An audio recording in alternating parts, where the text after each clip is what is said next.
As more and more developers are trying their hand at self-publishing in the West, it's interesting when one reminds us of a series that we might have forgotten about. Developers CyberConnect 2, known for games like Dot Hack, the Naruto Ultimate Ninja series, and the more recent Dragon Ball Z Kakarot, announced they'll be developing a new game based in the Tales Concerto series. If you don't know what that is, well, it's probably because it sells for an arm and a leg now, but it's basically a cute furry action platformer.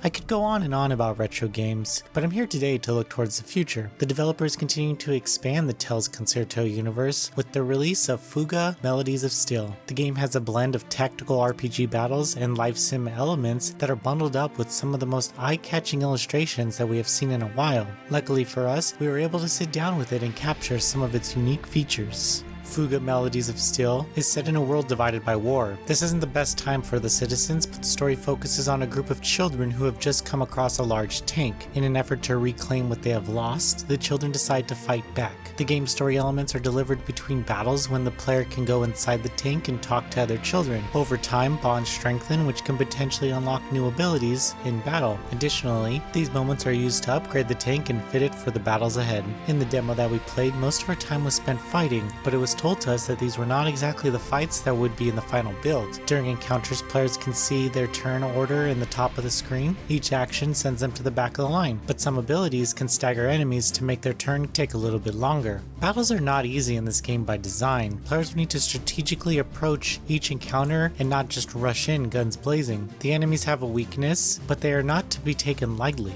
From what I played, there is a nice balance and flow in the battle system, but I would have liked it to be a little more difficult. I was quickly told that it was made easier for the demo, which I can understand. It's also possible to group the children together in different areas of the ship using the game's support roles. Combining the children based on their bonds will unlock special attacks and additional bonuses in each match. Outside of this game looking beautiful, Fuga Melodies of Steel has some rather deep tactical RPG mechanics that we'd like to explore more of. The game borrows elements from others in the genre, but adds unique systems and an emotional story of loss, tragedy, and revenge. A huge part of me wants to see this war through until the end, no matter how difficult the battles are going to be. I'm eager to know more about these characters and their world. If this is a genre that speaks to you, or if you're just drawn to it by the game's design, you might want to keep this game on your radar. Fuga Melodies of Steel is in development for PlayStation 4, Xbox One, Nintendo Switch, and PC, set to release in 2020.